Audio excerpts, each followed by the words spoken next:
Comment est-il possible de dépister le cancer de la prostate? Le test de dépistage du cancer de la prostate se fait par la recherche et le dosage de l'antigène spécifique prostatique, le PSA. Cet antigène spécifique de la prostate est produit de façon normale par les cellules de la prostate et les concentrations de cet antigène peuvent être mesurées dans un échantillon de sang. Les hommes atteints d'un cancer de la prostate présenteront souvent une concentration de PSA plus élevée que la normale. Toutefois, celle-ci peut augmenter dans des affections non cancéreuses, tout comme elle peut être faible en présence d'un cancer de la prostate. Par conséquent, il peut être nécessaire de répéter ce dosage pour confirmer les résultats.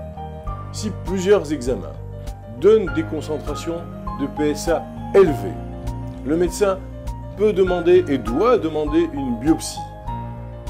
À mesure que les hommes avancent en âge, le dosage de l'antigène spécifique de la prostate devient moins fiable pour diagnostiquer un cancer de la prostate.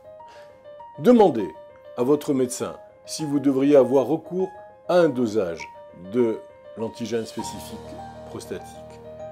Le médecin peut également effectuer un autre examen et doit effectuer un autre examen qui est appelé le toucher rectal, c'est-à-dire qu'il va palper la prostate avec son doigt, avec son index ganté.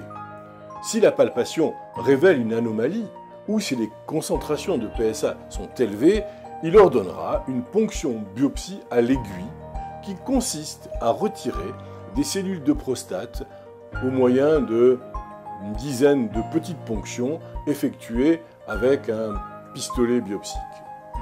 La manipulation de ce pistolet biopsique est facilitée par l'échographie transrectale qui permet d'obtenir une image de la prostate. Le médecin peut également ordonner le prélèvement d'un échantillon des ganglions lymphatiques pour vérifier une éventuelle extension du cancer. Ce prélèvement peut provoquer une douleur aiguë, mais dans tous les cas de figure passagère. Dans certains cas, le médecin peut geler la région pour réduire la douleur.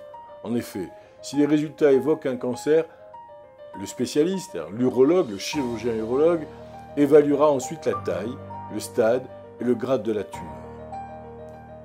Ces données orienteront vers le choix du traitement